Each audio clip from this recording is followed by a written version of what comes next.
It was just one of them weeks, man. Yeah, I was thinking to tell you this is not talk shoe. Oh, yeah, thank you. Yeah. The bad thing was I went on his show and didn't even know it. But when you reach a certain age, things like that just happens. Yeah.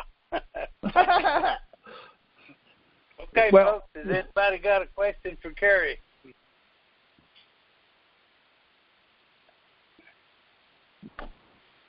No questions? Is this going to be a short night? I hope so.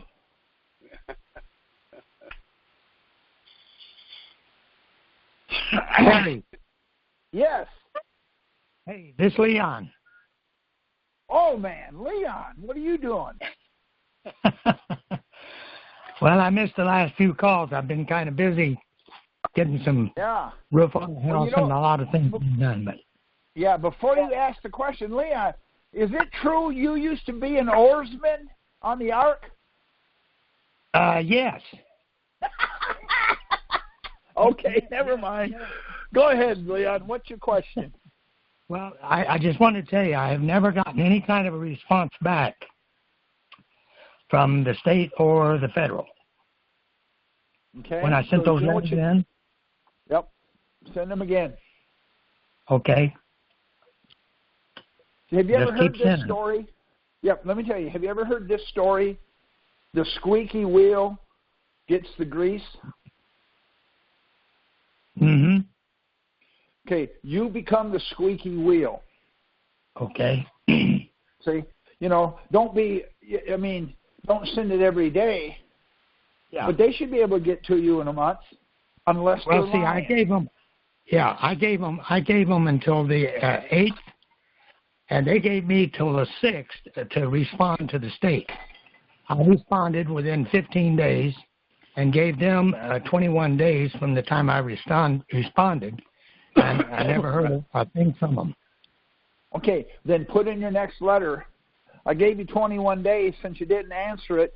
Have you ever heard of the, what is it called? The doctrine of silence? No, I haven't heard of that. Okay, well, on the doctrine of silence, they admit it. So go on Black's Law Dictionary and look up silence, and then just right there, write that in your letter. Since you didn't answer me, I assume you're guilty or whatever. And then give them, if you're not, then give them another 21 days. But at the end of the next 21 days, you admit it's paid in full. Well, I kind of thought that, but what I did was I asked them for all of my money back that I'd paid them, since it was not owed to them, since I did not owe the IRS anything, and how could I owe them anything? Right. That I paid them all of this money, I'd like it refunded. There you go. Just stay on them. Okay. And CC your state's attorney general and say, hey, I think there's a crime being committed. Okay. In other words, be outside the box when you think. I don't know what works. If you throw something against the wall, part of it'll stick. That's what you use. Just keep the squeeze on them. Keep squeezing them. I assure you, they'll answer you. Okay. Then I assume that you are guilty because you never answered my question. How do I do it? Yeah. Yep. How do I do it if you don't tell me? How do I do it if you don't tell me? That's right. Okay. I got it. I really thought that's what I should do, but I wanted to run it by you, and then I got busy with all these other things and missed the calls. Here's what it's like doing. Hey, Leon, have you stopped kicking your neighbor's dog? Yes, I have. Okay. See? Now you see? In other words, that's what you're doing to them. See? You admitted kicking it. See? Now we're going to see now. See, and that's what we're trying to do with this. That's what we're trying to do with this. And see? Yeah, I got it. Okay. Well, Leon, thank you for calling in, and thank you for stop kicking your neighbor's dog. Because it's not really fair. I just knew what you was getting at when you said that, And I thought, well, I'm going to answer it and say, yes, I did quit kicking. See? And that's what you got. That's where you have them right now. Yeah, that's right. I admitted that I kicked the dog. So they have to answer me and admit to one thing or the other. Either they're guilty or not guilty. There you go. Okay, got it. So I'll write a completely different letter and send a copy of the one that I sent the first time and say, evidently, you didn't get the picture, but I assume since you did not answer my letter and I answered yours within the time limits that you gave me, then I assume that you owe me the money. Yes, right. There now they got to say say yes or no. There you go. And if they don't, then you ask them again, where's my money? Yeah, okay. Got it. Very, very good, sir. Thank you. I appreciate you, man. Okay. I'm going to listen. All right. Next.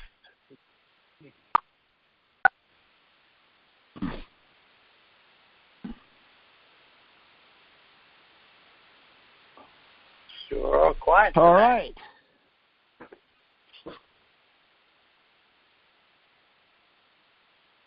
Okay. Since we don't have nobody's questions, we'll throw out a few things and then we'll call it a night. I'd like to ask you something. Well, so what? You lost your chance. We asked you, and you wouldn't do it. Go ahead. Well, go ahead. I hit go 06 to start. Okay, bottom line. Yes, sir. I've been writing a lot of letters up to Washington. And I did a self-addressed envelopes of 9 and 12 going and then coming too, but I haven't received it. It kept on, still haven't heard. Anyway, I want to do a letter of acquiescence. It's kind of like what you were talking about a while ago, like a 21-day acquiescence. Yep. Has anybody ever done that? Going to Washington. Yes, I have. Okay. So I am going to do that. Okay. Now, what I did is I made up my own form and sent it to them, and gave them 21 days, and then I did a fault, and I sent my letter again, and then I did a default, and then what I did is I went to the county and filed it, and then sent back the default, and in the default I told them everything I wanted them to know.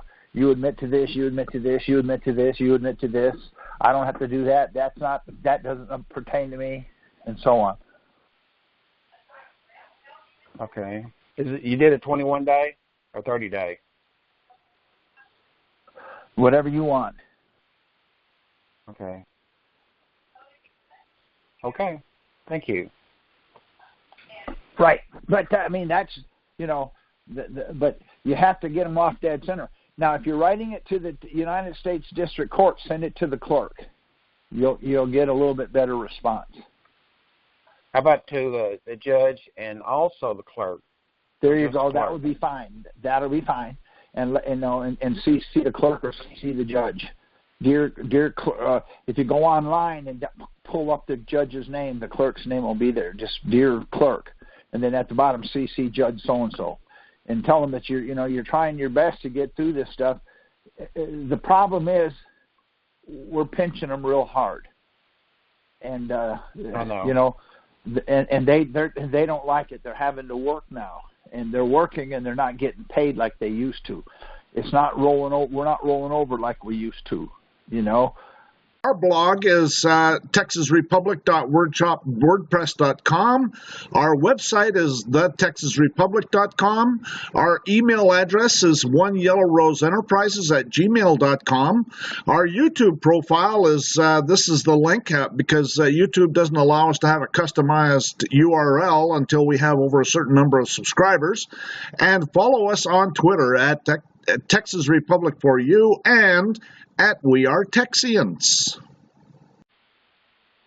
Do you know how to spell fear? Yes. How do you spell it? FEAR. No, sir. False evidence appearing real. That's what they've used on us all these years. Okay, I want to remember that. No, but that's what. So, but But when you go into a fight and the guy that you're fighting tells you how tough he is and he can take you, and everybody tells you you're nuts for getting in the fight, then you get in the fight and you beat him up, there's just something that it does. Hey, look, so these people, they're ugly and they're mean. But if they use the wrong methods, and they have, we're starting to make way on it. We're starting to get paperwork that they can't get around. So they want to call it frivolous. But how is a court order frivolous? See?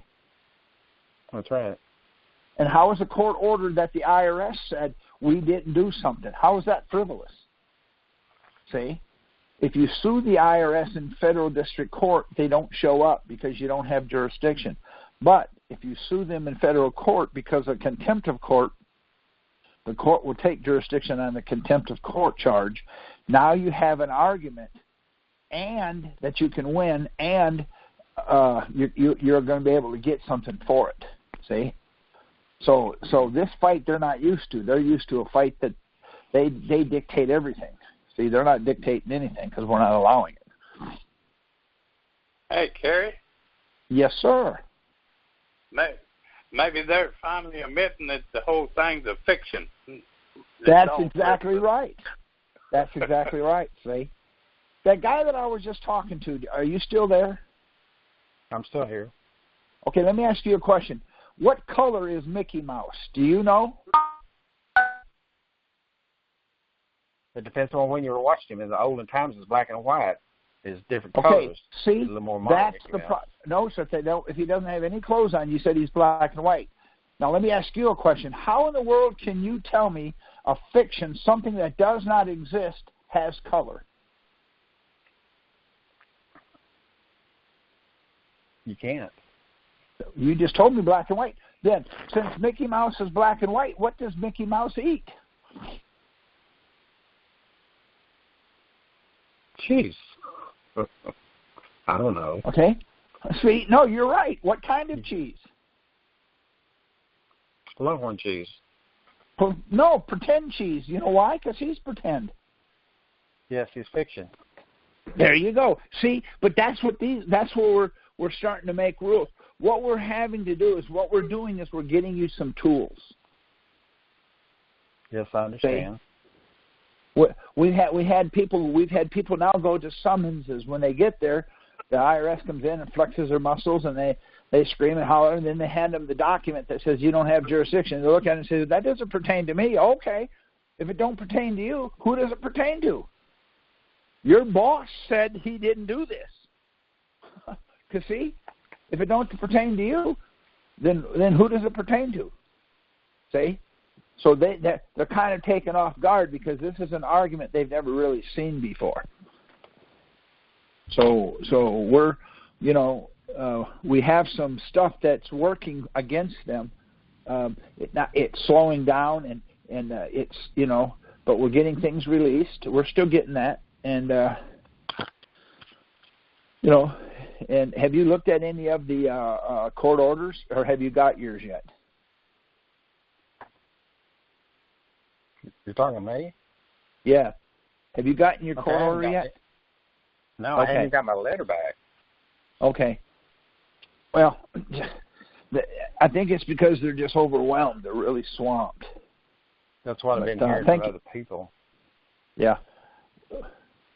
But I thank you for being on the call tonight. Thank you, and thank you for asking your question. I appreciate it very much. Thank you. Thank you. Does anybody have anything else, or we can let Ed answer the question like we did last week? I have a question. Sure, we'll go right ahead. Let me see if I can answer it. Okay. Hi, Carrie. This is Greg. I was talking to you before. I've been working on this letter to get the lien release. Yeah. And it's taken me a little longer than I expected, but I've run across a couple of interesting things with regard to that. In the Internal Revenue Manual, there's a section under Section 25 where it talks about they have to issue a notice of deficiency before they can assess anything. That's right. And that, now they're not necessarily bound by the Internal Revenue Manual, but it's still a guide, right, for them to follow. No, okay. If they come after you, they'll tell you it's an internal. They're doing it because of the Internal Revenue Manual. You're probably right. They're probably not really bound by it, but they do. But it has a little bit of weight with them. Well, yeah, it should. The other thing is, we're talking about contempt of court, and if you're not a U.S. citizen, like you said, you can't take it to the U.S. District Court. But since it's contempt of court, it's also contempt of court. For example, in my case, they have 6702 frivolous on there, and there's no implementing regulations, so that's. They're in contempt of court by trying to collect on that. That's a counterfeit security. Now, can we add counterfeit securities to this letter and taking it to court? We sued the IRS for counterfeit securities, and we beat them pretty hard. We beat them pretty bad in 2009. So and there was that Safransky case too. Did that particular right. But now you got to understand something, okay? This is your case. You can do what you want, but when you said here's what you said: a U.S. citizen. Now let me ask you a question, okay? You rob a bank with a hammer. I rob a bank with a .50 caliber Barrett fully automatic rifle. Who's going to jail? Both of you. No, how could you go to jail? You're using a hammer. Hammers are not illegal.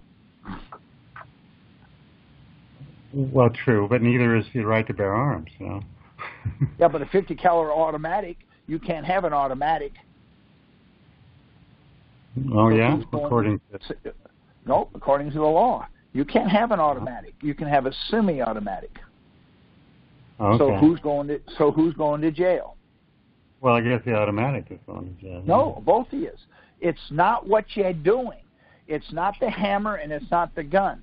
The act of robbing the bank, that's illegal. So it's the same thing with the IRS. What the IRS tells you, well, we're doing this because it doesn't matter whether they're using a hammer or a gun. The fact that they're robbing you is the problem. So we have to set up our paperwork. Well, your argument is frivolous. I came in and beat your wife with a hammer and beat you with a baseball bat. Well, what's wrong with that? Number one, you can't beat somebody. You can't beat a confession out of them. That's what they're used to doing. With this paperwork, see, we're bringing that to the forefront. The IRS cannot do what they're doing because they don't have jurisdiction. There's no other law that you can challenge at the beginning, in the middle, and at the end. So here's my question to you. If I'm a painter, I'm a contractor for painting. I send you an invoice in the mail because you owe me $10,000 for painting your house. If I didn't paint your house, would you pay the $10,000? No, of course not. Okay, if I brought a baseball bat and started beating your wife with it, would you pay it then? Well, maybe, under duress. Well, see? Okay, then, in other words, you would pay me. No, what I did wasn't wrong because you paid me. See? It's not the $10,000 that's wrong. I went there and beat your wife. You're going to pay it because you're going to stop the pain from your wife. That's what they're doing. See, we found that and we've honed in on that. If they don't have jurisdiction, then they don't have anything. See? So when you said to me, well, if you're a U.S. citizen, then let me ask you another question. Are you a taxpayer? No. Okay. See, that's where your problem is. Now, Ed, okay, let me ask you this. Ed, do you know who that guy is? Here, let me do this. Do you mind giving me your... Hold on here. Let me pull it up first, and I'm going to show you why I say this. See, people want to argue that they're not a taxpayer. So let me ask you a question. Do you walk everywhere? Pretty much. Okay. So if you wanted to go from... Go ahead. Well, unless I get in a car or a bike, or yeah, sure. Okay, how do you get in the car? Where do you buy your gas? Because I want to buy my gas there too.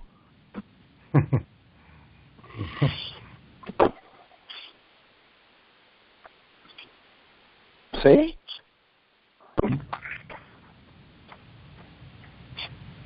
Now. Well, one of the ways I'm approaching this letter is sort of like admissions in court. If they don't answer it, they've admitted to it. And, I was considering going and filing this to the county recorders so I can be used as evidence against them if it goes that far. Well, if it gets that far, and I understand that. That would be fine. But let me ask you a question. Oh, crud. I just lost what I was doing. All right. Let me ask you this. Do you mind? Because if I don't want, you putting it out over the air, it might be a bad thing. But let me find here it is. All right.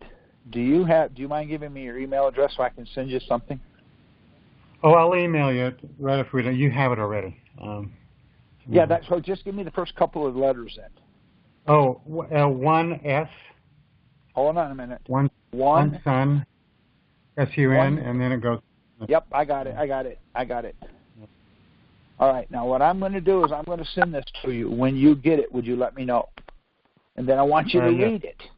All right, I want you to read it. And then I'm going to ask you another question. So if you want to, let's get another question, and when you get it, let me know. Did you get it already? No, I'll have to go look. Hang on a second. All right, go and look, please, and call it up, and I want to go over something with you. I want to show you where we're going, where we're struggling with this.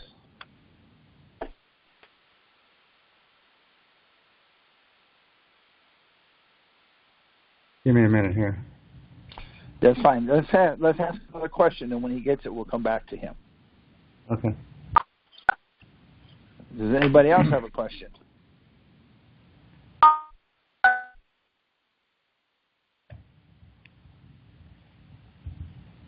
No more questions?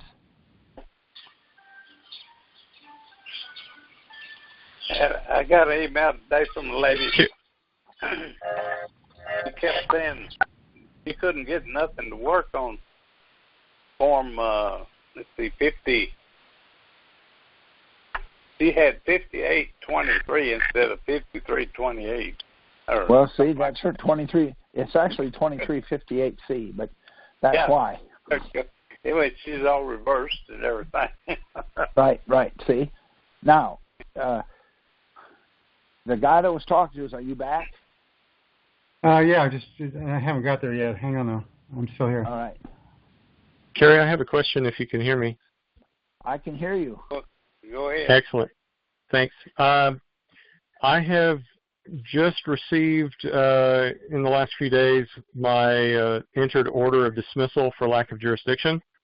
Okay, so I've gone through it's like 5 pages, correct? No, this is the single page. Upon due consideration, it is ordered. Okay, do you want to read it? I'd be happy to. It says, on May 11th, 2018, respondent filed in the above docketed case a motion to dismiss for lack of jurisdiction on the ground that no notice of deficiency as authorized by Section 6212 and required by Section 6213A of the Internal Revenue Code to form the basis for a petition to this court had been sent to petitioner with respect to taxable years 2000 through 2017. Okay. Nor had responded. Sure, go ahead. Okay, start over, and if you don't mind, whoever is the respondent, use their name. And if they're talking about you, you don't have to mention your name. Just say me. In other words, start over. You're the petitioner, and the IRS is the respondent. If you read it that way, it jumps out and makes more sense. Read it again. Oh no, this makes perfect sense to me. This is exactly what I was expecting to get from them. Yes, but read it so the others on the line can hear it, so certainly they'll know what it says. Okay. Okay. On date, Commissioner of Internal Revenue filed in the above docketed case a motion to dismiss for lack of jurisdiction on the ground that no notice of deficiency as authorized by Section 6212 and required by Section 6213A of the Internal Revenue Code to form the basis for a petition to this court had been sent to me with respect to taxable years 2000 through 2017, nor had Commissioner of Internal Revenue made any other determination with respect to my tax years 2000 through 2017, including any determination pursuant to Section 6320 and or 6330 IRC that would confer jurisdiction on the court. And in underline, it says, as of the date the petition herein was filed. Although the court directed me to file an objection, if any, to Commissioner of Internal Revenue's motion to dismiss, I failed to do so. Upon due consideration, it is ordered, so on and so forth. Now, that's a good, see, when you write a letter, you need a cover letter, you're going to quote that. Now, if you will, there's a 5-page letter that the attorney wrote in order to prompt that. Do you remember getting that in the mail? I have that on file. It was actually longer. It was about 14 pages because they, for some reason, Houston went into excruciating detail. That's good. What you want to do is you want to take that and send that with it and highlight in there. In other words, highlight what they're saying. On your cover letter, you want to say, IRS Commissioner admitted 1, 2, 3, 4, 5. IRS Attorney admitted 1, 2, 3, 4, 5. The IRS admitted 1, 2, 3, 4, 5. Therefore, see, and then you, in other words, when you write your letter, you want to write it just like they told you there. Put it with it, and then start mailing it out. Now, if you have to, get that letter that you have, the 14 pages. Some of it might be exhibits. You won't need those. You just need, it's usually 5 pages, and then there is a page where the attorneys actually sign it. See, you want to put that together with it when you put it. So when you send a letter out, you're going to have your cover letter, their letter, and then the court's order that it's been dismissed. Now there's your package, and you're going to send it to Social Security if anybody that's liens you. Now when you go to court, if you have to go to court with the IRS, what is your argument? That they've admitted they've not issued notice of determination, notice of deficiency as required by IRC. It's required. And therefore, it's required by IRC 6320, 6330, and because they've not issued that, they have issued a false lien, a bad faith lien. And there is a... Go ahead. No, go ahead. I didn't hear what you said. Oh, therefore, I can cite the statute that says a defective lien of this sort can be withdrawn by the commissioner or by the secretary, I believe. Right. See? Yeah, the IRS. Send a letter to the secretary. Send a letter to the commissioner. And on your cover letter, dear commissioner, you admitted to the following. See inserts or see Exhibit A. See what we're doing is what we're trying to do is we're trying to get an IRS agent who gets a commission every month that he takes your money. He gets a commission. Why? If you had a job where you made $40,000 a year, but you made $200,000 a year stealing, and you were protected, why would you take the guy you're stealing from and give his money back? That's what we're up against. Okay, so what you're going to do is you're going to attack the people that are taking it. If they're taking your Social Security, go after the Social Security. We did that and told the Social Security, return the money. They wrote us back and said, hey, Mark from so-and-so's office, we looked it up on the internet. That office isn't even on the internet. They told us who did it. See, that's what you have to do. In your cover letter, you're going to say release the lien immediately because you didn't have jurisdiction and the commissioner admitted it.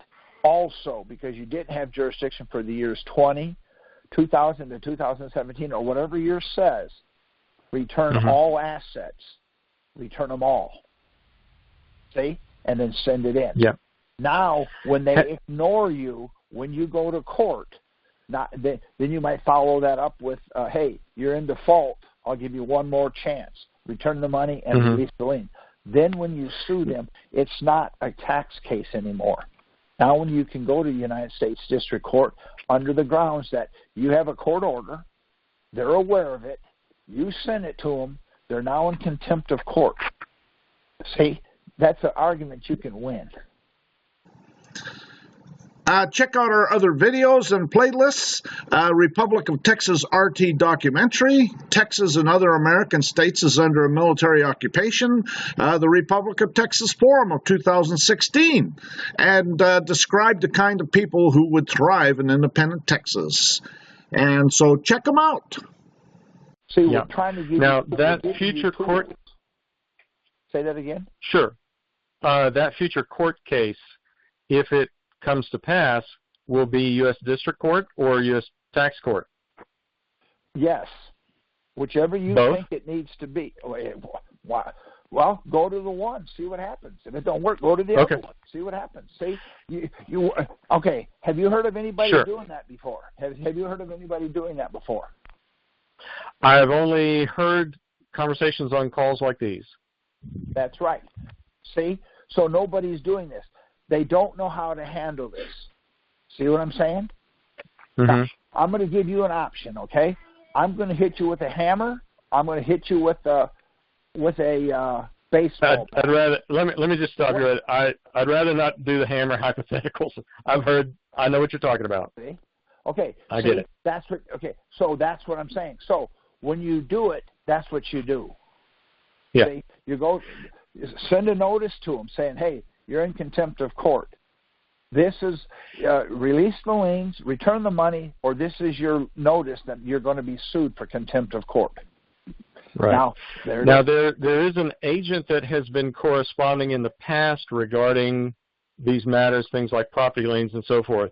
Are they historically a valuable recipient for these cover letters? Will they respond? Well, or if they are rank and file, do they feel like they have no reason to respond this way? They have no reason to respond is what they think. But their boss said that they didn't do it proper.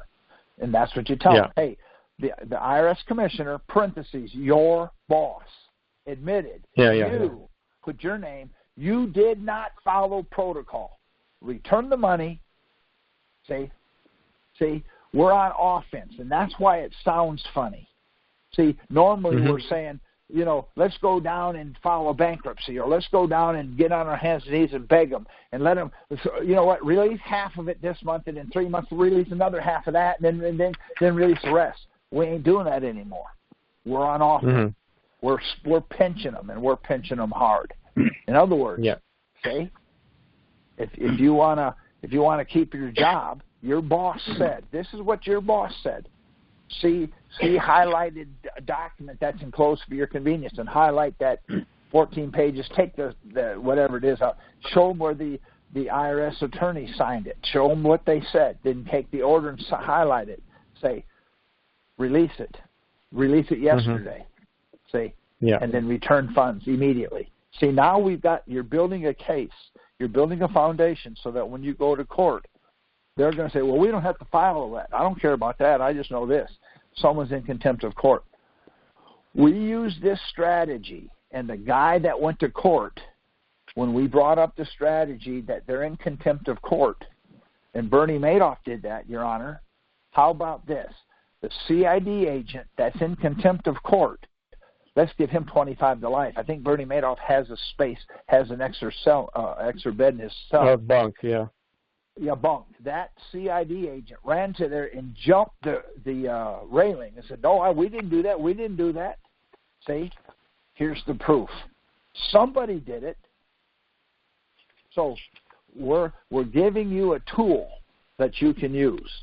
See. Okay. In other words, go ahead. Prior to considering a U.S. District Court case or U.S. Tax Court case, send cover letter plus all the supporting documents highlighted and the specific demand to the commissioner, to the secretary, and to any and all agents who've been corresponding. Now, all right, first of all, does that make sense? Well, yeah, I mean, it's plausible. I'll believe it and rejoice when I see it.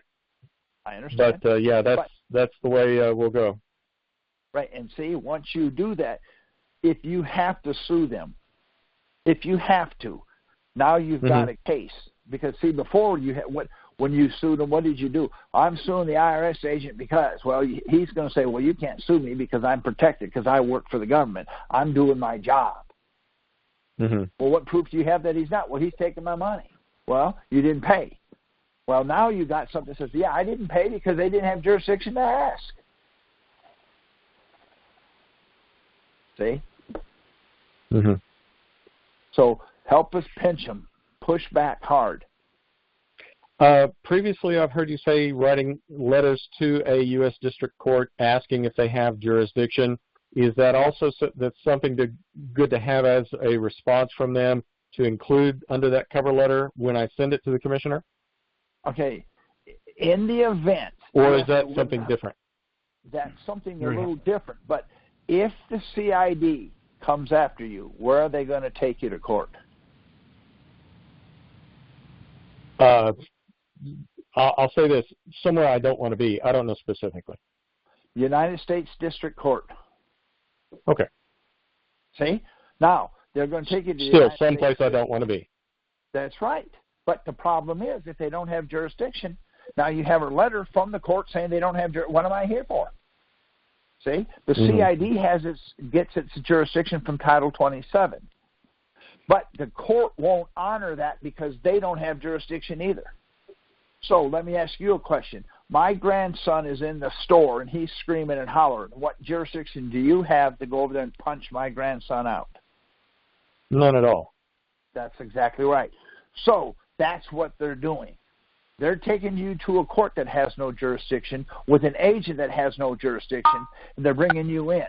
Now they got the U.S. Marshal standing there with a gun and handcuffs.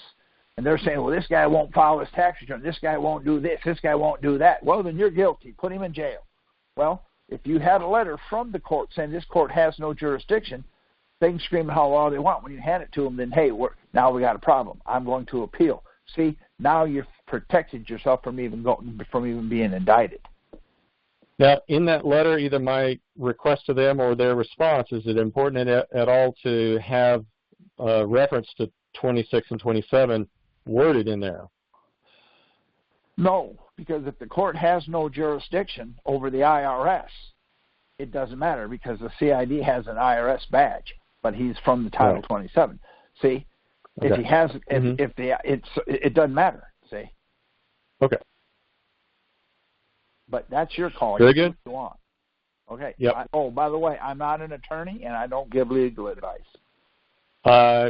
Nor am I, and I wouldn't take it from you. So we're good. Thank you so much. All right. I just, I thank you.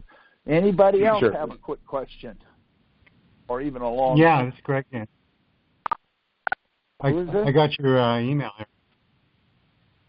Would you do me a favor and read that to the on the phone, please? Yeah, sure. This is Dear Taxpayer. Stop right there. Stop right there. Now, that does not talk about you. You cannot get this letter. This letter you cannot get because you told me you're not a taxpayer. Start again. Dear Taxpayer, now read it. Thank you for responding to our inquiry about the above tax return. Based on your information, we agree that you aren't legally required to file a tax return for the above tax periods. Stop we are right taking there. no further. Okay. The rest of it's gobbledygook. It doesn't matter. Dear taxpayer, you're not legally required to file a tax return. Tell me what they're telling me right there. Well, that you aren't the taxpayer. Well, ain't that something? But it says, Dear Taxpayer. You said you're not a taxpayer. The IRS can't talk to non-taxpayers. Do you speak Mandarin? I wish I did. No. Okay. No. But do you? Okay, so when the judge is talking to you in Mandarin, who is he talking to? He ain't talking to you. That's our problem. I'm not a taxpayer. But then how are you going to go to the tax court, tell the IRS they can't charge you taxes? They can't hear you. What difference does it make what they call you? It's not about you. See, if you're a taxpayer, you can get that letter. Why? Because the IRS will give it to you. Why? They don't have jurisdiction. They'll give that letter to you. Well, this is the letter I'm after. Yeah, exactly. But wait a minute. What letter are you after? Dear taxpayer? No, the 2358C. But what is it? Dear taxpayer? See? You said you weren't a taxpayer. So how are they going to make that out to you? Dear non-taxpayer. They're not going to do that. See? What I'm trying to tell you is all this stuff that we learned. Let me ask you a question now. I want you to think about this. You have to go to court. How do you give the tax court, how do you give the court, the United States District Court, how do you give them jurisdiction when you walk in there? How do you give it to them? The judge calls you up there and says, raise your right hand and give me a plea. How do you give the court jurisdiction? By saying that's who you are. Okay, now, I'm going to say that that's true for right now. Now, you want to get a divorce, so your wife takes you to the United States Federal District Court and gets a divorce. She gets the house, both cars, all your dogs, your retirement, and your savings account, and you have to pay her $1,000 a month. Tell me what she just got. Everything. Nothing. She got nothing. Why? She went to the United States District Court. Oh, you have to go to the state. All right. So she goes there and she raises her right hand and says, Judge, you have jurisdiction. Now what does she have? Nothing. Why? Because he still doesn't have jurisdiction. See, you told me that all you have to do is talk to them and have jurisdiction. If they don't have jurisdiction, how do you give it to them? Well, you don't. There you go. You can't give it to them. Now, there's two kinds of jurisdiction, in rem and in personam. Which one is the most important to be into the court? Which one is the most important? I would say in personam. No, sir. You're incorrect. So which one? Well, in rem, then. No, sir. You're wrong. Which one? Neither one. That's right. They're both. They got to have both. In other words, they got to have subject matter, and they got to have it over you. Why is it the court can't get jurisdiction over you? Why is that? You have unalienable rights. Isn't that what the First 10 Amendment says? Isn't that what the Bill of Rights says? Your rights are unalienable, right? Unalienable, right. Okay. How do they lien your rights if they're unalienable? How do they do it? By trickery. Because you said, hey, Doc, what's going on? No. See, they can't. In other words, if a court does not have jurisdiction, it does not have jurisdiction. So you walk in there and you walk in backwards, you raise your right hand and put your left finger in your right ear, and you say, I'm here by special appearance. Now they don't have it. Doesn't matter what you do. They can't get it. Just like the federal district court cannot get jurisdiction in a divorce. They cannot get it. So if the United States District Court has no jurisdiction over the Internal Revenue Service, they can, no matter what they say, they can't give it to them. It's impossible. You have an unalienable right, so they can't touch you either. But we don't know that. See? Mm-hmm. I was indicted, and they were giving me 55 years. They took 18 of us. The first 17 guys went to prison. My last name starts with a Z, so I was last. I said, boy, this is crazy. The judge asked me some questions, and I answered every question. I raised my right hand. He asked me, how do I plead? I pleaded. Innocent until proven guilty. It was like an absolute circus in there. Do you know why I never went to prison? No, but I'd like to. Because they can't get jurisdiction. Why? They don't have it. Even if you say, Judge, I'm going to give you jurisdiction, I'll take the 50 years, no problem. He still can't give it to you. Why? They don't have jurisdiction. Now, I want you to think about this. Are you married by any chance? No, I'm not. Have you ever been married? Yeah, no. Okay. Think about this. You're married. If you were married, and I bought your marriage license at a garage sale, I paid $500 for it. I now own your marriage license. Who is your wife married to? Me. But I got the marriage license. That's your problem. See? That's the same condition they're in. They're telling you, I got jurisdiction. Why? Because you're here and you raised your right hand or you poked your right finger in your left ear, whatever it is. See? If they don't have jurisdiction. That's like standing in court. That's like a third party buying a debt from somebody else. There it is. It doesn't matter. So if we understand that when we have to go to court, if the court does not have jurisdiction, okay, and they make you take an attorney, how does the attorney get jurisdiction? No, he doesn't have it either. There, see? He can't get it either. See? So what I'm finding is even if you have an attorney, if you challenge jurisdiction, and he says, I have it, okay, I want to see it. I don't have to show it to you. I object. Once they say I'm guilty, I then do my appeal. I appeal on the fact that I asked for jurisdiction, they said they had it, and they refused to show it. So I go to the appellate court. Over 90% of the times, the appellate court overturns it. Because if they didn't have jurisdiction when I was there, how did they get it on the appellate court? We have a property tax case that we challenged jurisdiction, and they refused to show it to us. We appealed it to the appellate court. The appellate court said we can't see the case. The reason we can't see the case, the lower court didn't have jurisdiction, and so we don't have jurisdiction. That sucker is still in limbo, and it's been 9 years. Well, aren't they trying to give us a little grief and not releasing these liens just to let it stay in limbo for some reason? Okay, that's that. Okay, now you have a lien. A noticeable. They don't have. They don't noticeably, and that's fine. They don't have jurisdiction. They won't release the lien. Why don't you go get paid? Do you understand? Money is a double book entry.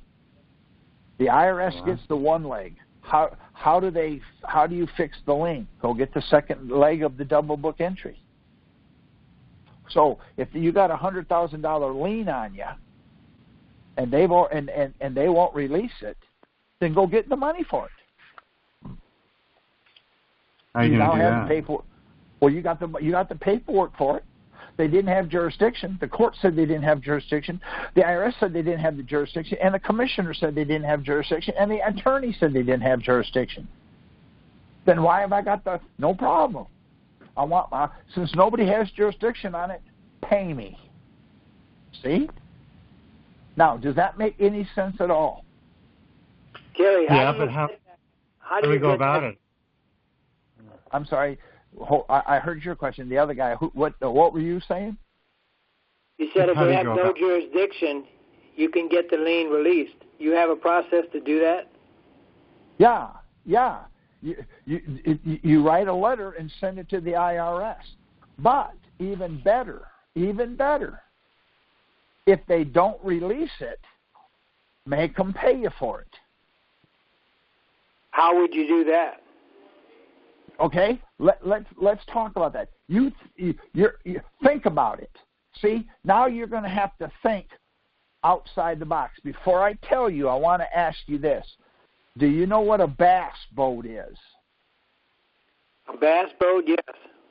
All right, explain it to me because I don't know. Tell me what it is. Well, my understanding is it's a boat that is equipped to fish bass. All right, we take that boat that's equipped to catch bass, and you go out into the lake and catch 700 trout and 0 bass. What is it now? A productive boat. See, how did the boat change? That's the problem we're having. We can't think outside the box. I don't care what you catch with it. You catch a whale with it. Is it a whaling boat? It's still a bass boat, no matter what you do. Just like the guy I asked him, if I buy your marriage license, who's married to your wife? Well, I am. That's right. You have a bass boat. You catch trout. What is it? It's a bass boat. See, using that theory, I want now one more thing. What is the uniqueness of a bass boat? Well, now I know the uniqueness is the name. All right, all right. Then isn't it a flat bottom aluminum boat with a big outboard engine? That's a big chair in the middle. Does that kind of describe it? Yeah, I would say that. I'm not a boat person, but yes. Okay, then what is a boat that made out a mahogany deep V inboard motor, 30-foot boat that you ski behind, and on the back of it says "Made by Bass"? What would that be called? A big boat. No, wouldn't that be called a bass boat? Yeah. See? Now we're thinking outside the box. So how do you take your lien? You got all the paperwork and all the tools to get paid. That's all you need. You've never had tools like this. So we're giving you tools, and because we're so inside the box, we can't think out past it. We can't see you know why I can't see there's a forest in my backyard and I can't see this stupid thing? You know why? There's too many trees in the way. Yeah. Don't forget to subscribe to this YouTube channel. Don't forget to like this video. And don't forget to click the bell next to the subscribe button so you're notified when there's a new upload. Here's the front page of the channel. The bottom arrow is pointing at the subscribe button that's normally red until you click on it, and this one turns white after you subscribe. And the right one is the arrow. The top arrow is pointing to the bell. Now, the bell doesn't show up until after you click the subscribe button, and then the bell will show up. And that way you can be notified of new uploads. See? This is the problem we're having. I'm not going to tell you in this kind of a forum, but you think about it. You have a court order, you have an attorney signing, and you have the commissioner of the IRS that says they dropped the ball, they didn't give you what was required, yet they got a lien on you. The Federal Reserve uses a double book entry. They got the one leg of the book. That's why they're asking you for the money. They don't have jurisdiction, but they already got paid. Somebody has to pay the second leg, you or the Federal Reserve. You think about that, because if that's the case, the lien will go away and you'll get a check. Gary, I understand what you're saying, and I don't have the dismissal letter or the letter from the attorney yet. Okay. What was the key? What you just told me, what was the key to that? There was one word you said in there that's a key to that. What is it? Don't. Yet. You said yet. Oh, I got it. Okay. See? You're going to get it. And now you've got time to think about it. How are you going to... Anybody on the line have a question? Yes, in I that got one. Arena to think about it. So I'll talk to you about it, but I'm not going to tell you how to do it, because I want you to think about it so you understand. We're giving you tools. Do you know how to use them? Anybody have a question? Hello. Yes, go ahead. I'm still trying to find out who I can ask this question to. Ask me. I'll tell you if you can ask me or not. Well, okay. What do I do with these copies of the order of dismissal for lack of jurisdiction? Do I just... Well, if you don't know what to... Go ahead. Well, I know that the IRS wants me to file. I did not file for the years 2016 or 17. But I also sent him a letter and told him that I was no longer going to, whatever the hell I said. I got a letter and sent it to Ed. That's why I sent it to him. Okay. Let me ask you a question. Go ahead. Why don't you take the letter that you just asked me what to do with it, put it in an envelope, put it in with their letter, and send it back to them? Wait a minute now. If they don't have jurisdiction, how can John, explain that to me. You're very good at explaining things. I'll do my best now. All right. Go ahead. Who does not have jurisdiction, the IRS or the court? Yes. Yes, That's what? Correct. Yes, sir. That's right. The IRS is telling you they did not do a notice of deficiency and they did not do a notice of determination. Because of that, it's mandatory. The IRS does not have jurisdiction. Since the IRS does not have jurisdiction, the court cannot rule in their favor. Therefore, the court doesn't have jurisdiction. Neither one of them has it. And the commissioner is saying, we don't have jurisdiction because we didn't do it. Then the IRS's own attorney says, well, we can't find the notice of deficiency and we can't find it in our records, so we don't have jurisdiction. So the attorney for the IRS doesn't have jurisdiction. The IRS doesn't have jurisdiction. The commissioner doesn't have jurisdiction, and the court doesn't have jurisdiction. What more do you need? What does the notice of deficiency mean? Okay, you're deficient.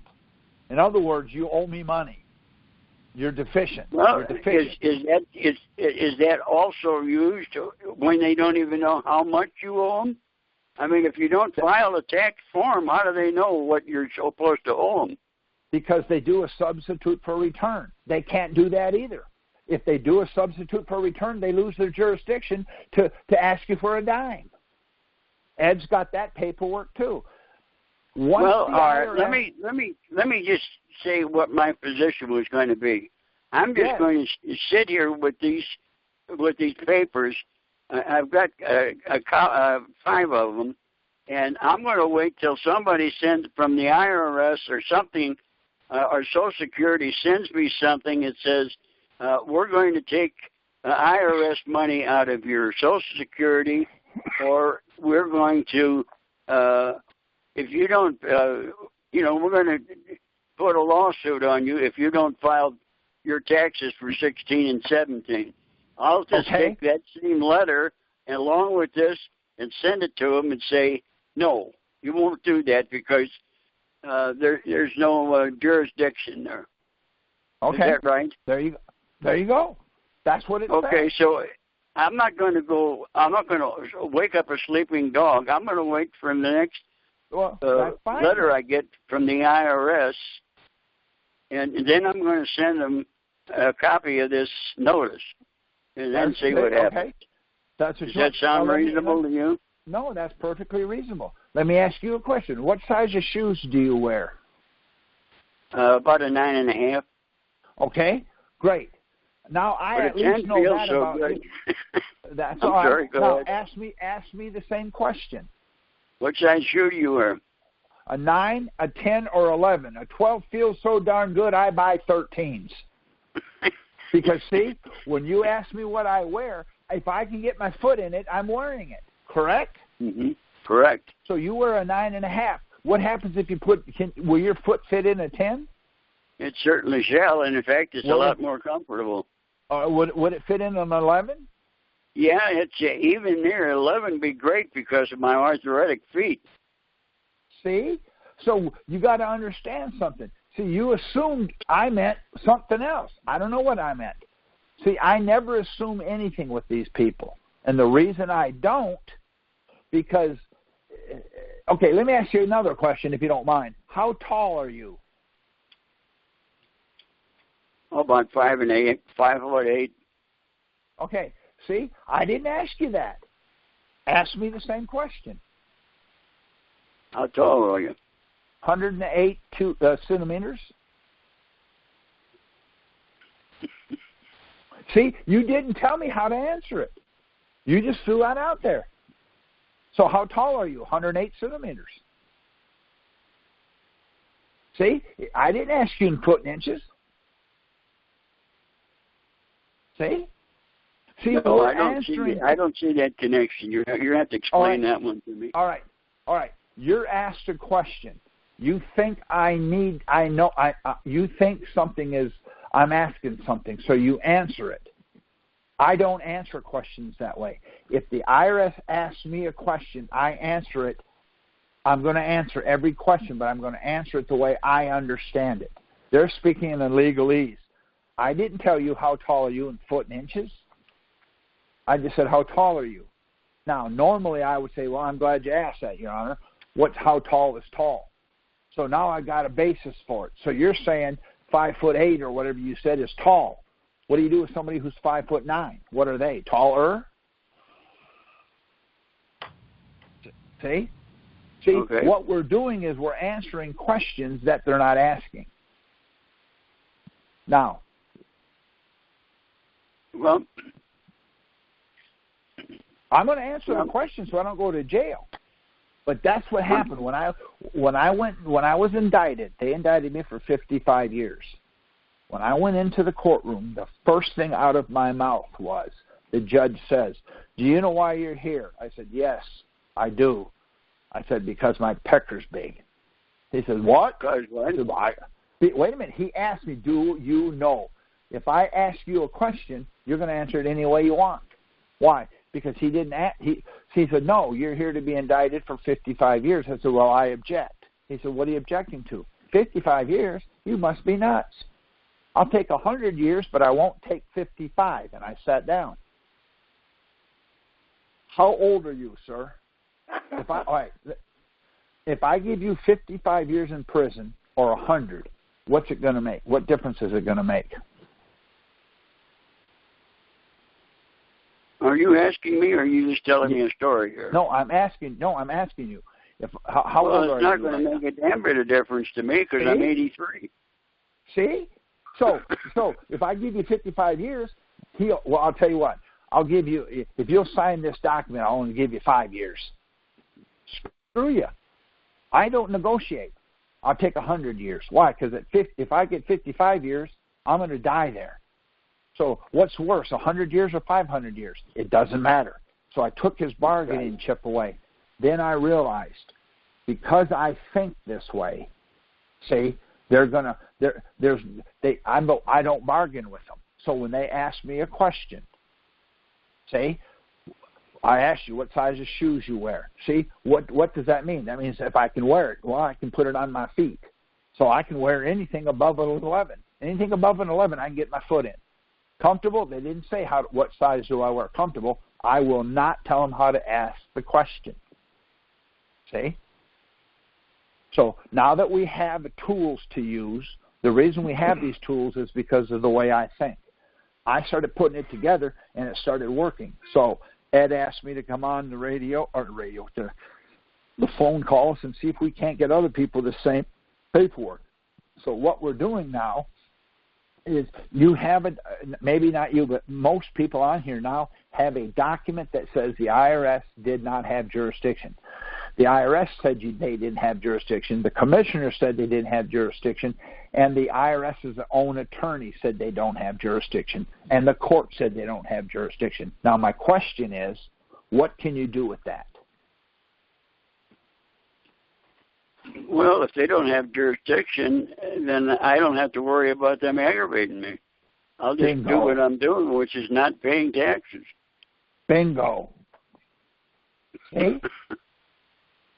Okay. So all I'm trying to do here is, do you ever watch football by any chance? Well, I'm not a fan of it, but I watched it. That's okay. All right. But if I make a football analogy, you would understand it, right? I should think so. Okay. If you have a team and you're the defensive team, all 4 quarters, you never get the football, ever. What are the odds of you winning? If you never get the football? Yep. Well, it depends on how lucky you are, I guess. That's right. See, now it's done by luck. All these years before, when we have to go to court or the IRS calls us, we never get the football. I'm giving you the football. Now, what are you going to do with it? Well, run the wrong way? No, run towards your goal. They may tackle you a few times along the way, but eventually you have an opportunity to make the score. When you do, you win the game because they can't touch it now. So all I'm trying to do is give you the tools that you need to fight a battle that's been unwinnable before. Now, well, and for that I'm very grateful. You folks were recommended by what's that? I say you folks were recommended by Anna von Ritz. Well, she's the one that got me started on this thing. Right. That's who suggested that I send him a note that I'm no longer going to be paying taxes. Well, that's fine. Now, once you get your jurisdiction thing, so let me ask you a question. If Sweden sent you a thing in the mail and Sweden said you got to pay us income taxes, you owe us 500 American dollars, what would you tell Sweden? Sweden? Who's Sweden? That's that country over there. That's the country over there in Europe. We tell them to go fly a kite. Why? Well, because I don't live over there. Doesn't matter that you live there. Well, it does for me. No, it doesn't. They don't have jurisdiction. If they don't have jurisdiction, it don't matter if you live there or not. So the IRS doesn't have jurisdiction. It's like Sweden telling you, oh, you owe us money. You don't owe them any money. Why? They don't have jurisdiction. Everybody else is saying, well, I don't have to pay it because I'm a living, breathing soul. It doesn't matter that you're a living, breathing soul. It ain't about you.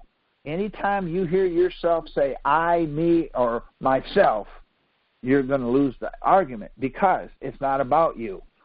They have to be 100% correct every time. If they're not 100% correct every time, then you're not obligated to them. Are you suggesting that they've been buffaloing people all these years? I'm not saying anything. I'm not an attorney. That would be a legal determination. I'm telling you they've been buffaloing me for years. And I stopped filing a tax return in 1988 because I read their book. Their own book tells you, do you know what the 1040 booklet is? Have you ever seen one of those? It's just 107 pages? Nope. Okay, the 1040 booklet, instructions. You mean you actually got through 104 pages? Is that correct? See, I read every bit of it. Why? That's just how I am. In that booklet, it tells me, I can tell you the exact page, the line, exactly where it says you don't have to file a tax return. See? What is it? Page 99. Yeah, what is it? Huh? It says, okay, on page 99, it says, on the left-hand column, it tells you, we get our authority to tell you you have to file a tax return from 6011, 6012, and something else, that you absolutely have to file a tax return or statement. Now, or what does that mean? Say that again. You got to do what now? You have to file a tax return or statement. Or statement. Or statement. That's right. Can you give me a statement? I filed a statement with him. I told him I wasn't going to pay taxes anymore. Wait. Let him finish. Well, when I was we had being another indicted, conversation going there. Yeah, that's okay. But when I was being indicted, the judge asked me, "Do you file?" I said, "I don't have to because the IRS's booklet says I don't have to." And I read it to him. He says, "Well, it says file a tax return or statement." He said, "What are you trying to tell me?" I said, "Okay, Judge, eat shit and die." He said, "What?" I said, "That's my statement. I'm done for this year." That's what the book says. I just read it, and it says that. Also in there is a very funny thing. On line 22 of the 1040 form, it tells you, add lines 7 through 21, this is your total income. Now, total income is what you're paying taxes on. So to me, that makes sense. So I went to line 22 in the 1040 booklet. Line 22, the way it's defined, it defines line 22, which is your total income. So total income is defined in their own book. That's the definition I used. That's why they let me go. And what does that say? I'm not going to tell you. You can look it up just like I did. Where do we find this? Can I get this on the internet? Absolutely. Download a 1040 form and then download the 1040 instruction booklet. Go to line 22 and read it. Then go in the booklet, in the instruction booklet, and read line 22. I had an IRS agent. Booklet? Yep. Instructions. It's called the 1040 instructions. I had an IRS agent knock at my door and ask me why I won't file. I showed it to him, both of them, and he looked at it and says, "That don't mean nothing." I said, "That's the reason I don't file. I will file on my total income." The problem is total income says plus. Line 13 says profit and loss. That would be a minus. That's my net income. So they're telling me net income and total income is the same thing. They wouldn't admit it or deny it. So I went to the booklet. When I read what line 22 said, I couldn't believe my eyes. That one thing alone blew my head off. I could not believe what I was reading. Does anybody? I'm not going to tell you. I'm going to let you look it up. Okay. Because I'll tell you, and you're going to say, "You must think I'm stupid." See, if I tell you what it says, you will not believe me. So it's a 1040 book in line 22, and it's on page 99? No, on page 99 it says you don't have to file. You have to file a tax return or statement. So, and then on line 22 of the 1040, it says add lines 7 through 21. This is your total income. So is total income important to know? I thought it was. So I went to the booklet and then I read line 22 of the booklet.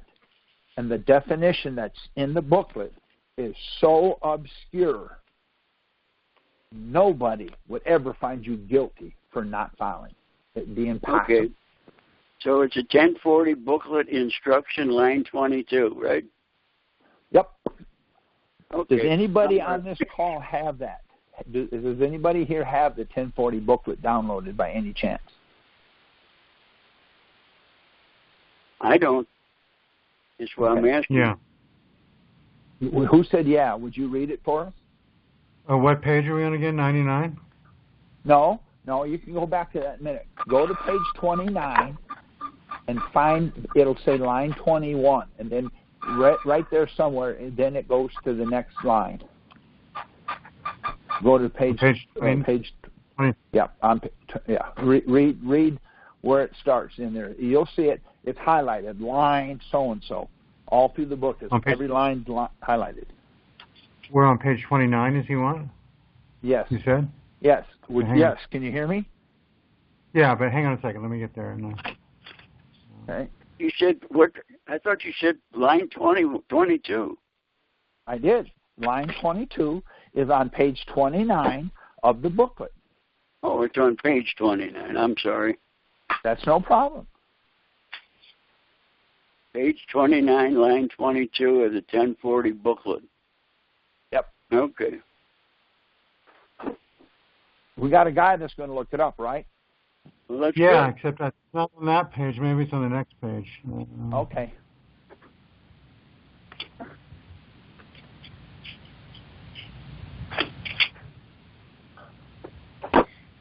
Well, now I can't. He's got a line 21 and a line 23. No line 22. Wait a second. There's a line 21 and a line 23. What's missing? Line 22. 22. That's your total income. So, how is total income defined?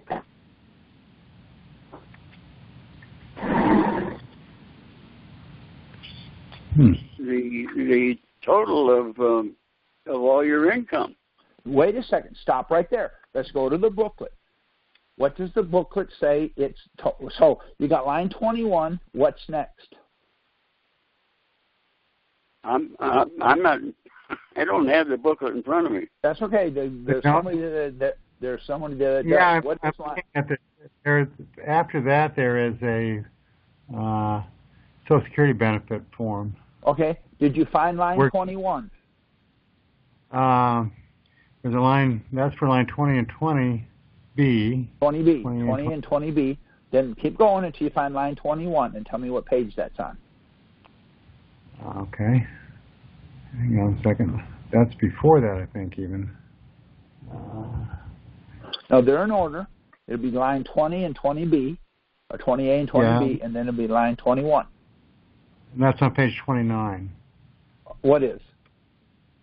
Line 21 is on page 29. So if you got line 21, then go to the next line. It's got to be 22. What is it? It's not there in the instruction book. That's right. That's exactly right. So define line 22, total income, by the booklet. Define it for me. You can't. There you go. It's not there. So, okay, under penalties of perjury, you know everything about this 1040 form is right, proper, the way you need it. You're going to put line 22, you're going to put your total income there. How can you put total income there if it's not defined? You can't. Can I ask you that question? You cannot do it. Okay, so when I was told by the judge, why won't you fill the tax return? Here's why. See line 22, that's my total income. In the booklet, it's not there. Judge, you tell me what total income is. I'll write it down there right now. You can sign the 1040 booklet, the 1040 form under penalties of perjury.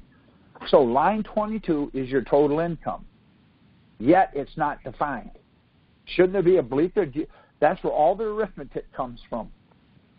Don't you think that's an important line of the 1040? Yeah. It's the most important line on the 1040.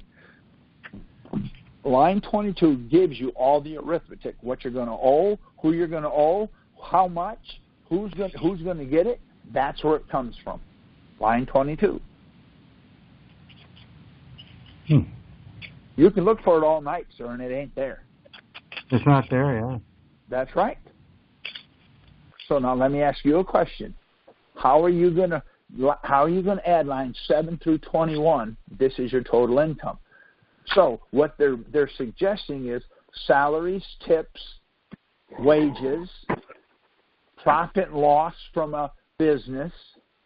So profit and loss, that's total income, but yet it's not defined in the booklet. Why is that? Tell me why that is. Because you don't have income.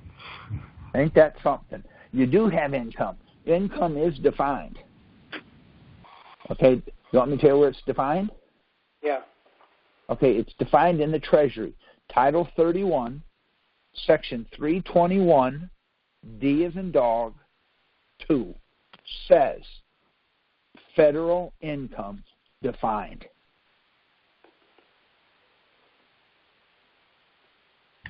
Did you say that it's total income is defined on this? No, sir, I didn't say it. I said federal income is defined. So, if there is no total income, for those of you that live in a state that says you have to pay taxes, federal or state income taxes comes from line 22 of your 1040. The problem is, on your state income tax return, it says federal income here. That would be line 22. The problem is federal income is line 22 is not defined. So if it's not defined, how are you going to pay taxes on it twice?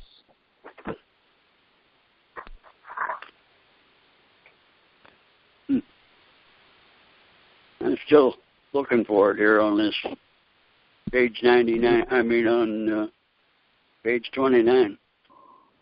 Okay, on page 29, do you see line 21? Hold on a minute. Line 21, other income. Okay, now go to the next line. Keep going down now. Keep going down, and you'll see line 23. Hold on a minute. While you're doing that, the gentleman that said he had page 99, would you read that to us? Let me go there.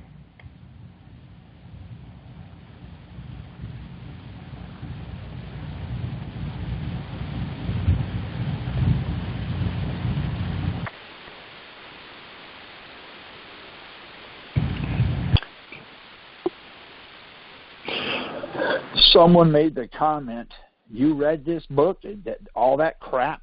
The reason I read it, because I thought maybe they were hiding something. I didn't know.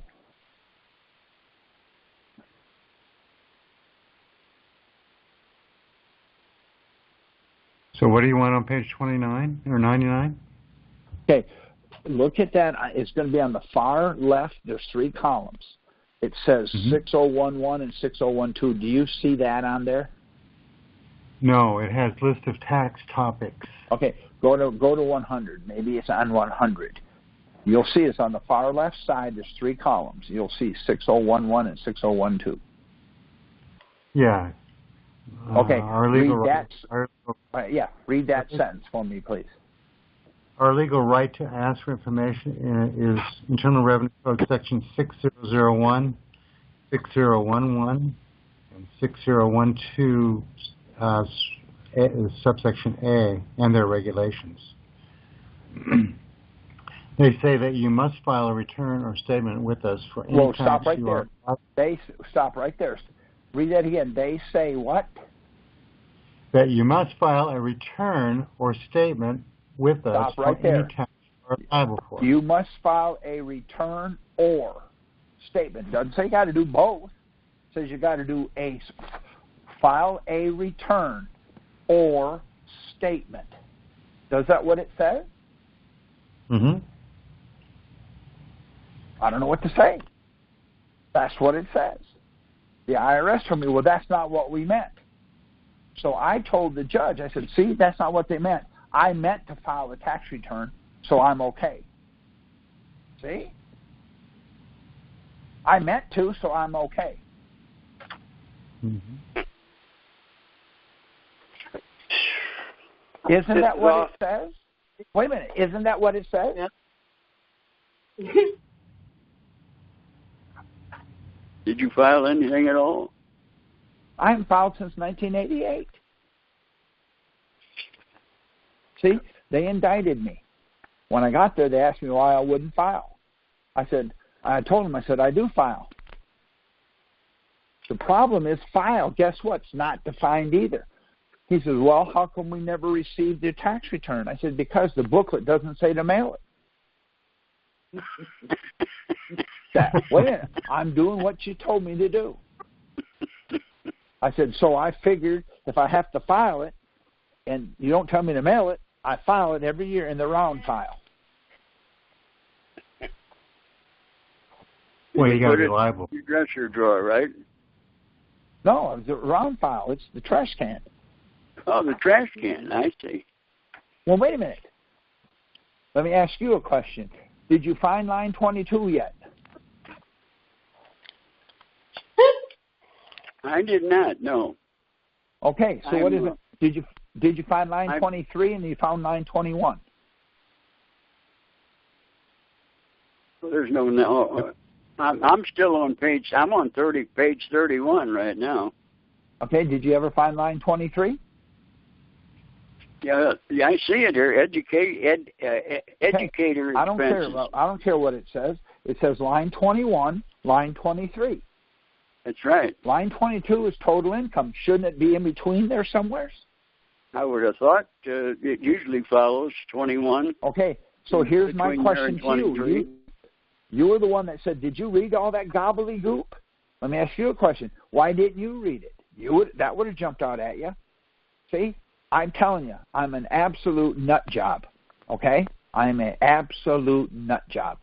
Well, I'm certainly glad that you... Just, what is your name, by the way? It doesn't really matter. You can get a hold of me if you need me. What's your first name? Carrie. You're not Ed, are you? Or are you? No, I'm Carrie. Okay. You're what? See, I'm a complete nut job. Now, here's the problem. If you stay that way, because you're certainly helping me. Right. If you go to Black's Law Dictionary and look up nut job, and then my picture will be there. That's okay. So what? See, I don't think you're in the Black's Dictionary.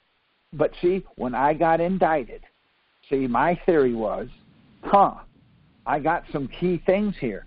Everybody else is talking about I'm a sentient moral being. I'm a living, breathing soul. I'm here by special appearance. I told the judge, I'm just here, buddy. I was picked up by the U.S. By the marshals. That's why I'm here. He says, well, do you understand your indictment? I said, I ain't got a clue. He said, well, let me tell you what it is. So when he told me what it was, my question was, this is really amazing. You're telling me that I owe something, and they can't even tell me in the book where it's at. So we laid out the 1040 form, and I said, see here, it says total income. I'm going to pay every dime I owe today on total income. So we went to the book and opened it. It wasn't there. I said, Your Honor, you write an order right now that I got to pay total income, and it's not defined. And you can define it for me. Go right ahead and do it. Now, who's looking up Title 31, Section 321D2? Who's looking that up? Was somebody looking that up? 31. Yep. If you will, read that. This is federal income defined. And then I'll explain to you how that ties in to what we're doing. Okay. Kerry? Repeat that title 31. Title 31, Section 321, little d, number 2. Some lady was asking me a question. Okay, Title 31. I'm sorry if I'm boring you, but no, I'm just trying to follow along with what you guys are doing. You're not boring me at all. I can tell you what we're doing. We're trying to make the people obey the law. Okay, you ready for it? I'm for it. Yes, go right ahead and read it, please. Okay. Title 31, Section 321, subsection D. Number 1, the Secretary of the Treasury may accept, hold, administer, and use gifts and bequests of property, both real and personal, for the purpose of aiding and facilitating the work of the Department of the Treasury. Gifts and bequests of money and the proceeds from sales of other property received as gifts or bequests shall be deposited in the Treasury in a separate fund and shall be dispersed on order of the Secretary of the Treasury. I'm not going to read the rest because you said P, not D, right? Boy, D is a dog. That's okay. Number 2, for purposes of the federal income, estate, and gift taxes, property accepted under paragraph 1 shall be considered as a gift or bequest to or for the use of the United States. There's the definition of income. That's why they won't define it in their book. That's why they can't give you a notice of deficiency or a notice of determination. How are they going to say, well, you're short 212,000 gifts? See? They can't do it. That's why what we're doing works. Well, they're saying it's voluntary then if it's a gift, right? Duh. That's right. They're confessing that it's absolutely a gift. It's got to be voluntary. Okay, that's right. See? I want to know where did you find that again? Tell me that one. It's none of your business anymore. I told you once. I'm not telling you again. No, I'm kidding you. It's Title 31. Title 31. That's money and finance. Section 321, D as in dog, the number 2. Yep. I'm sorry. Section Title 31, Section what? 3, D21, 321. Okay. D as in dog, 2. Okay. Says for, it says for federal income. There's your definition. It's gifts or bequests. So, how can they give you a notice of deficiency? How can they even give you one if it's gifts or bequests? How can they do that? Yeah. They can't. But wait a minute. They can't give you a lien or a levy without a notice of deficiency or a notice of determination. They can't. But they can't give it to you because, so they're in a bind. Go ahead, lady. I'm sorry I cut you off. I didn't mean to. Wow. Okay. Has anybody got a page on this? A page on what? On the Title 31. Is that the one on page 91? No. Title 31 is the code. Code in USC, United States Code, Title 31. Right. Section. It's not in a book. It's on the internet. Oh, okay. Title 31, Section 321, D2 says gifts or bequest. Yep. So my question is, how are they going to give you a notice of deficiency or a notice of determination? See? Now, Mike, would you read Title 26, Section 6065? Now, I want you to listen to this one. If they give you something, this has to be on it. I'm sorry, Title 26? 6065. Under penalty of perjury. Now, listen to this. This has to be on everything the IRS gives you. This is called a verification of return section. Right. Except as otherwise provided by the Secretary. Any return, declaration, statement, or other document required to be made under any provision of the Internal Revenue laws or regulations shall contain or be verified by a written declaration that it is made under the penalties of perjury. Okay, that means if the IRS sends you a document, a letter, a demand, anything they send you, if it doesn't have under penalties of perjury on it, it's no good. Let me give you an example of that. I'm going to write a check tomorrow, and I'm sending it out to the first person that says, I'll take it. It's $10,000. Who will take the check if I do that? I'll take it. What? All right. Nobody wants a $10,000 check. That's fine. That helps. That saves me money. You better say you're going to sign it before I say I'm going to take it. All right. Well, see, I don't have to sign it. I'm just going to send the check. That's what they're doing. They're sending you something in the mail that's not signed. All right, I'll sign the check, okay? But I'm going to sign it with Mickey Mouse. Then I'll send it to you. Well, I know, Mickey. Well, that's not signed proper either. He's guess what? that black and white color guy you were talking about. That's right. See? What I'm saying to you is that's why what we're doing works. Number one, title 10 on the 1040 form, line 22 is your total income. The problem is total income is not defined. Income is defined in Title 31, Section 321D2, but it's defined as gifts or bequests.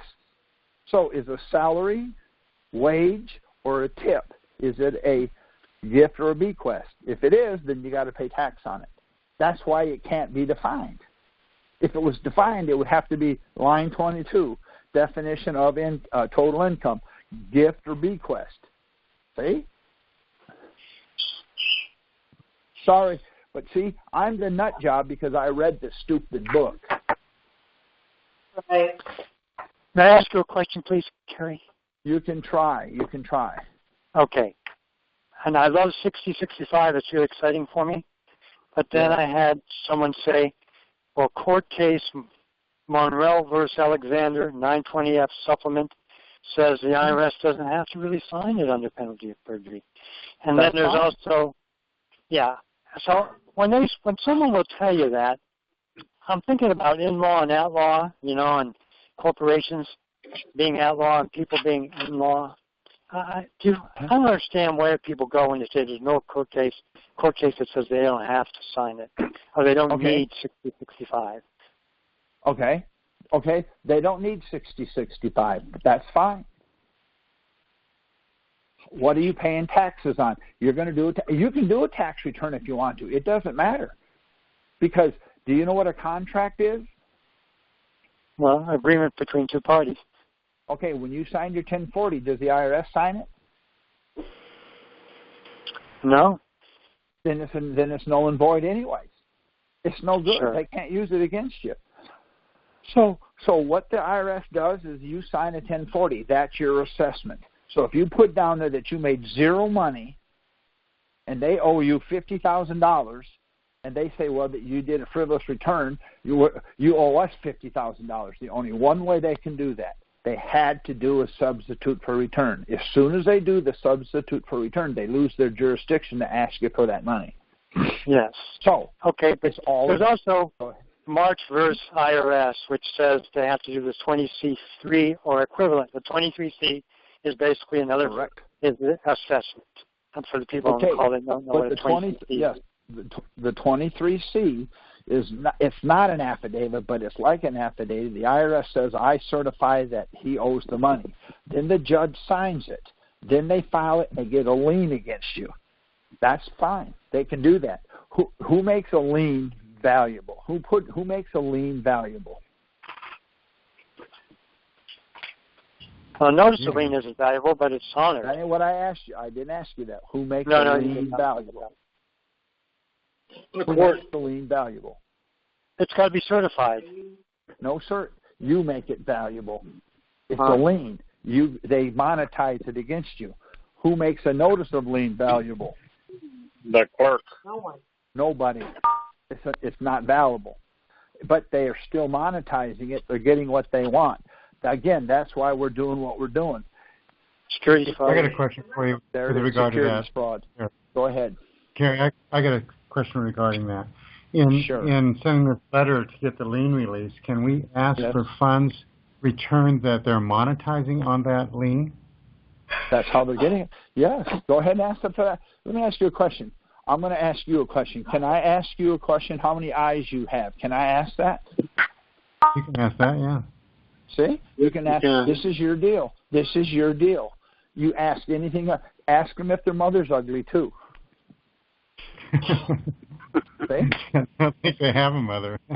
Well, that's what I mean. See, well, that reminds me. When I was indicted, I told the judge, I said, see that, judge? It says right here, I can file a tax return or statement. He said, yeah, it does say that. I said, okay, you eat shit and die. He says, what? I said, do you want a different statement? He said, that would be nice. I said, okay, your wife, she's ugly too. Okay? So the question is, all we're trying to do is give you some tools. That's all I want to do is give you tools. Now, I'll just have some of that chicken salad. Okay, I'll take some of that chicken salad without mayonnaise. Oh, I'm sorry. I will mute now. I'm going to unmute my neighbor's dog. That's good. All right. We've been on here for about an hour and a half. Does anybody else have a question? Please clarify on page 99. I still cannot. Is it on 98? Still cannot find that statement. It's 98, 99, or 100. Start on 98. All right. Okay. It's on the left-hand column. Go all the way to the left of the three columns, and you'll see a number. Everything else 6011. Find 6011. It's on page 100. It's on page 100. There you go. I found a page 100. Oh, I see it now. Okay, fine. Right, I was looking for it, and I just couldn't. I appreciate it. I want to see it from my own eyes. Would you read it? Would you read it for us? Because the other guy might have been lying. Okay. Our legal right to ask for information is Internal Revenue Code Section 6001, 6011, and 6012A. And the regulations, they say that you must file a return or a statement. There it is. Right there. With us for a tax year or liable. Okay. So what does it say? Thank you so much. Okay, let me ask you a question. You're liable for taxes. That's what it says. You have to file a return or statement, and you're liable for the taxes. Tell me, give me a statement right now. The bears go in the woods. There you go. You're done for 2018.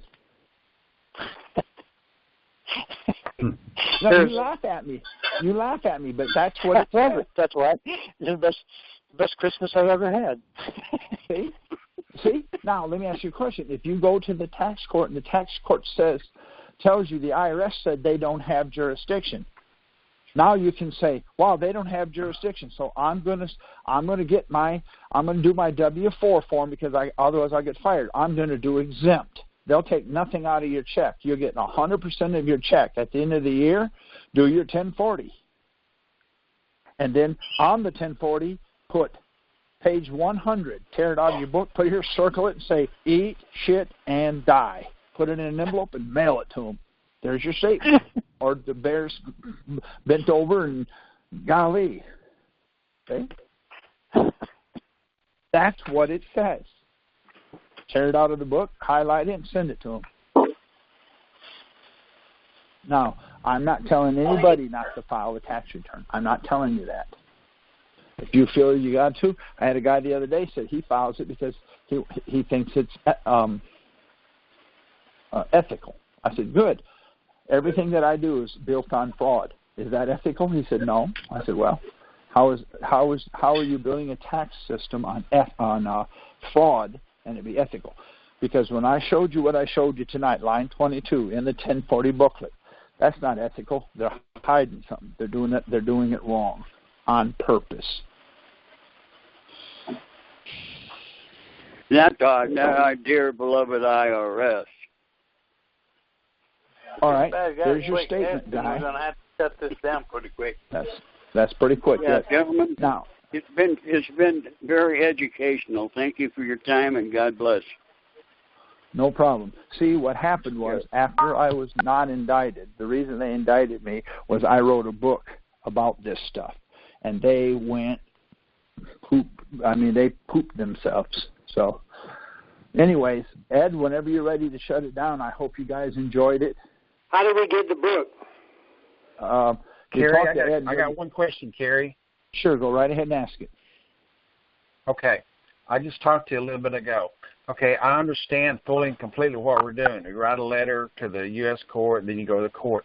Okay, the problem is I lost my home, okay? Right. And the Bank of America, they owe $4.3 million. I don't owe it. They do because it was never transferred to the remit. If I get a release, does it release that $4.3 million that they owe? Yes, sir. And this was filed. I filed it in the court. Yes, sir. Guess what? You can go and ask for your money back. Yes, sir. They'll cut you a check. You get it released. You get a hold of Ed. He'll give you my email address. I'll call you and I'll tell you where to take it. I'll tell you where to take the release. You just take the release. It's simple. You send it to them and they'll cut you a check. No, wait a minute. Maybe you don't understand. I understand. I don't owe it. They do. Doesn't matter. They owe the IRS. Okay. Okay? Doesn't matter. Okay. Because they still put a lien against you, didn't they? No. I put a lien on them. Okay. Well, I can tell you where I'll tell you where to go get that lien fixed. No problem. Okay. Okay, Does good night. Anybody else have what? We're going to go good night. Thank you, Kerry. Thank you, Ed. Thank you. Thank you. Thank you now.